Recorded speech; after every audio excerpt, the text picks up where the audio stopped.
Hello everybody, you're watching Curious Pavel and this is episode 3 of The Curious Ones. Today with me is Lucy. We're on a... Hello. Hello. We're on a killing spree of videos. That's the what we're doing now today. Third. Well, she had just a few shots before that, maybe you're missing the number, that's why. Firstly, how did we meet? Do you remember? Oh, with Shopper, right? Yes, there is an app that you... It's basically like Tinder, you swipe people left and right. Tinder, but it's for making business. So in a professional way, yeah. So you match your interests, like, oh, I like filmmaking, and you swipe people, and basically it's the same principle. Mm-hmm. And then I introduced you to a Facebook, YouTube group. Yeah, that was amazing. And then we met. Yeah. Awesome.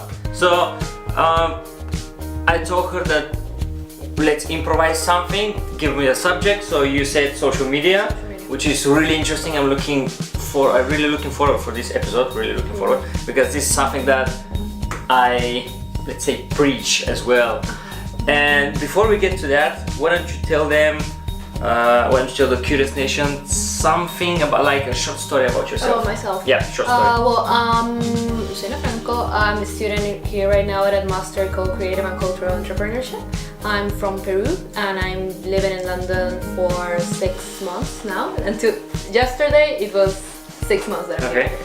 So basically, what I've been doing, I study communications, media and communications back home in Peru, but focus on the filmmaking industry, and I've been working in different type of things, like in a small filmmaking production company. I also work as a producer in a project called Coca-Cola FM. In an advertising. Coca-Cola, yeah. It was a project for Coca-Cola. In Peru? Yes, but it's not that I was working for Coca-Cola, but for the project that was called Coca-Cola FM. So it was a radio. Okay. And I was the audiovisual producer there.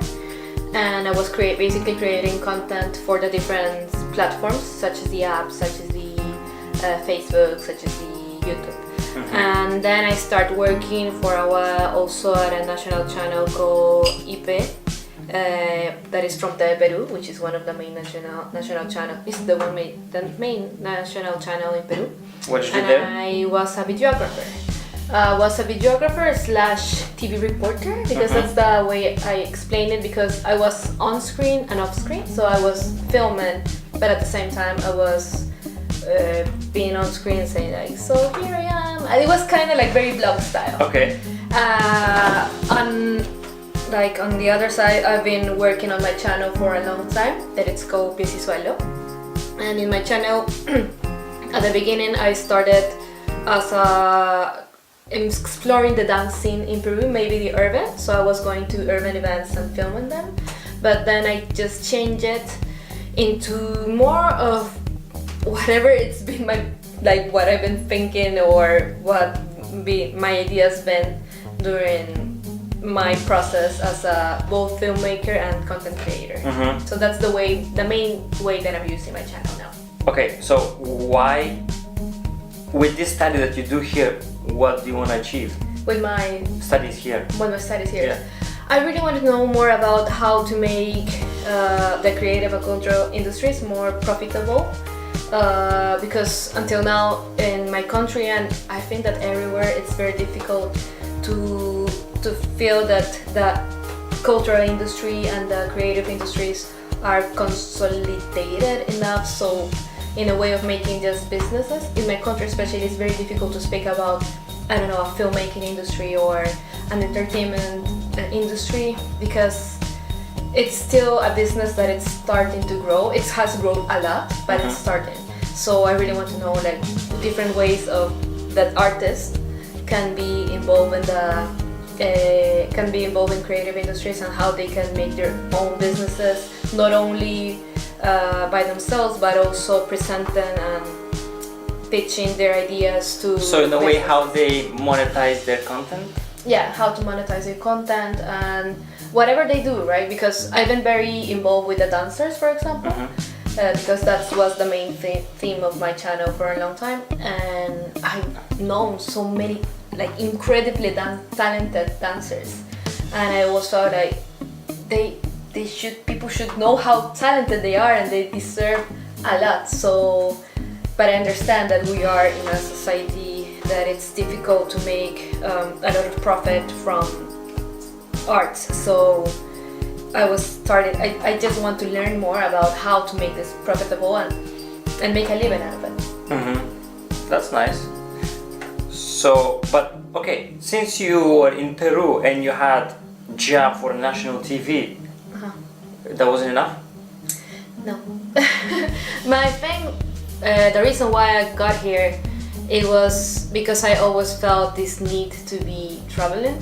I really wanted to be outside my country for a while because, well, I've studied in the US for 4 months, it was not that long, and I always felt that I love my country and I want to go back. I'm definitely going back.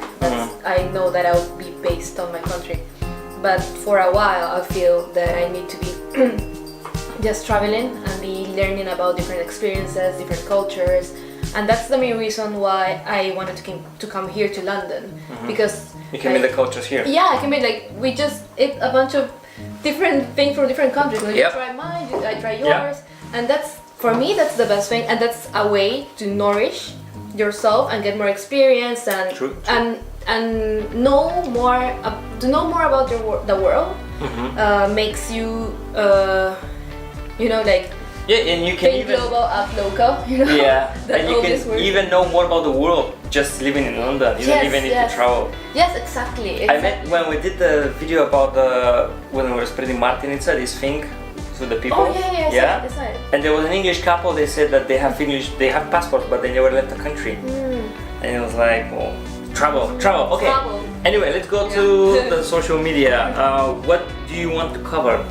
Well, the thing about social media is that it's, in Spanish you say arma de doble filo. I am not sure how to say in English. Translated. It's like it can be good or bad, Yes. It can be very good or bad, or good and bad. Good and bad, yes. Okay. It can become very exhausting for a lot of people. I sometimes feel that I just don't I don't want to use my Instagram anymore. I don't want to use my Facebook anymore. Oh, it's like a drug. Yeah, exactly. They said like it releases some hormones the same hormones that when you feel like gambling or something like that. Okay. Yes. Yeah, and that's these hormones are when you get a message, and like that's why you keep coming back to some apps like, oh, they get a message.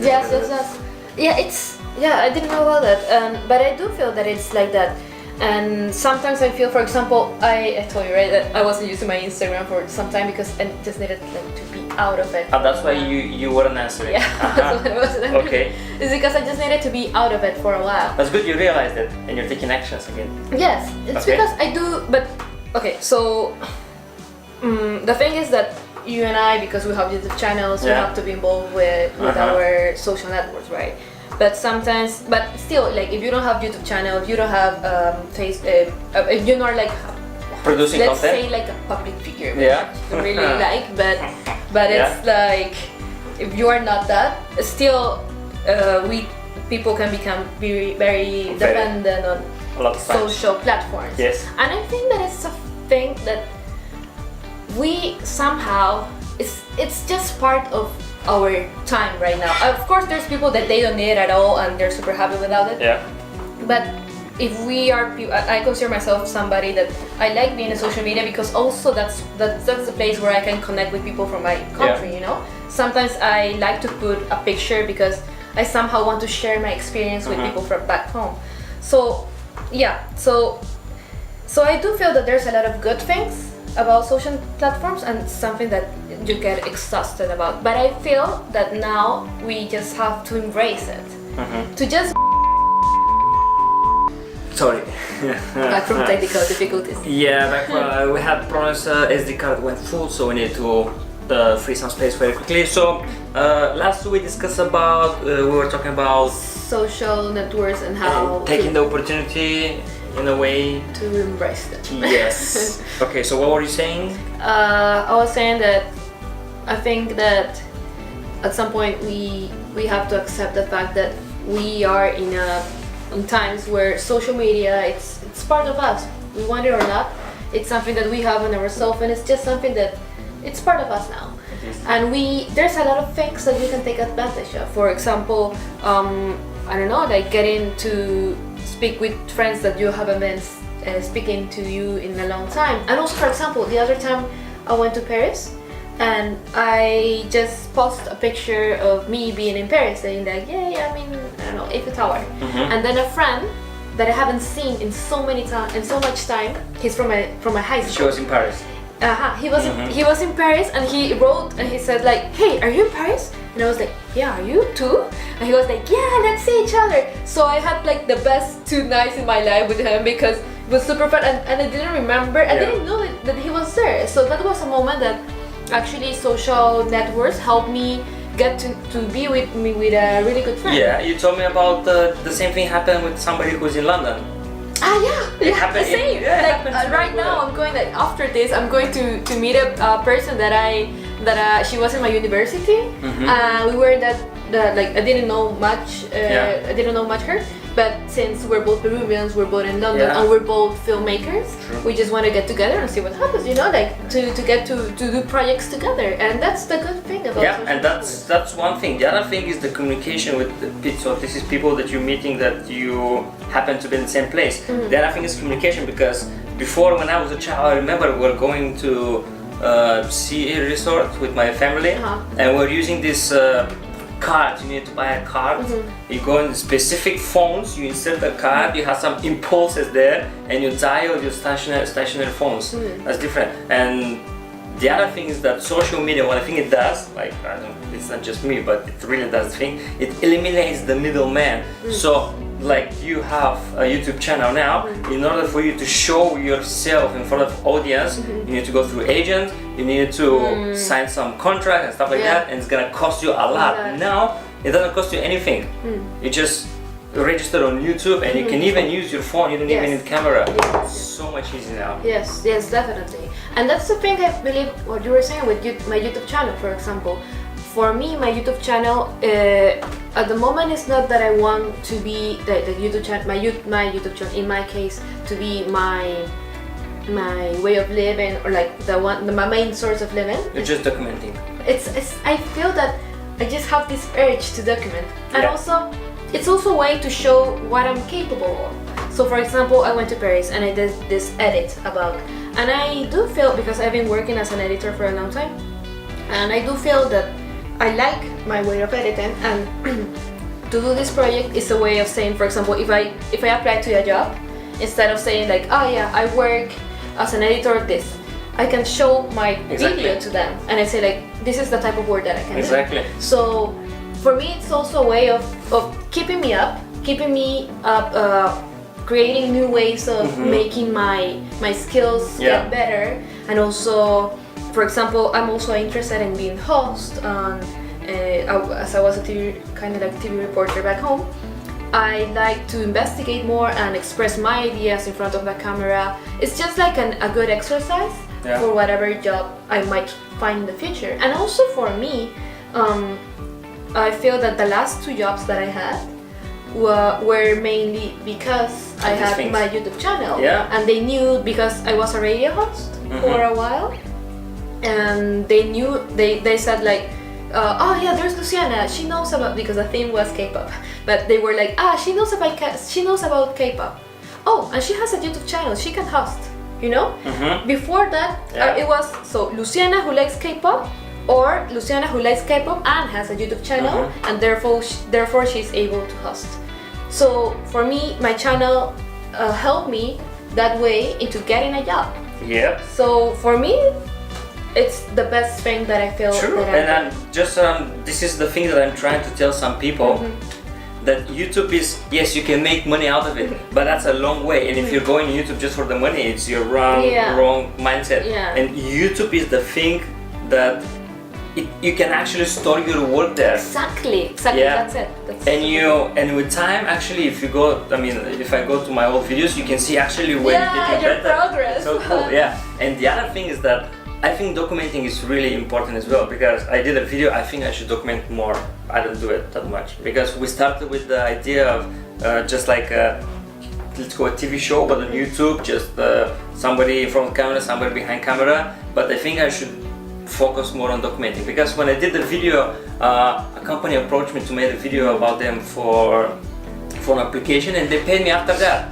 And I made a video about this, and it's not very popular, but I wasn't going for the popularity. Exactly. And the thing is that if you go 2 years after, 2 years later, if I go back on this video and I was like, ah yeah, this was the time, like, and the other thing is like, I had an uncle, like I had before, and he died when I was really young, and all I know from him is that when sometimes we got together, like for wedding or somebody's birthday, when maybe I turned 5 and let's go back, and he was actually singing, and we have these tapes, like video tapes, VH or whatever it was, and all I have from him is this. And imagine that this is actually for your grandchildren. The microphone fell down. Anyway, so the thing is that you're actually documenting for your children. So if you're not documenting, exactly, you're taking away something from your yes. See, that amazing. Is so big. I'm like, look at my skin. Oh really? Yeah. This is ridiculous. And the fact that many people are not taking advantage of this is... And that's super beautiful, and you don't have to have a whole YouTube channel about it. Maybe on your, for example, my Instagram as well. I have my main Instagram, and I also have another one that I call it like my notebook, my image notebook. So whatever I see around the streets that I think that it's interesting, I take a picture. And I just put it like, it's not, I'm never thinking about when's the right time to post. No, it's just, I just put it, and for me, I've been scrolling it down since when I got to London, and there were so many interesting things that I got impressed from. But now I'm not impressed about them anymore, and I'm impressed about other stuff. Yeah. So it's just like a way of recording your This is like social media now. It's like when I was a child, there were people that were making diaries for themselves. Now writing. Yeah. Now you don't even need the paper. You can write a blog. You can do it for yourself. You can show it to people, and you can do it in video and picture form. Exactly.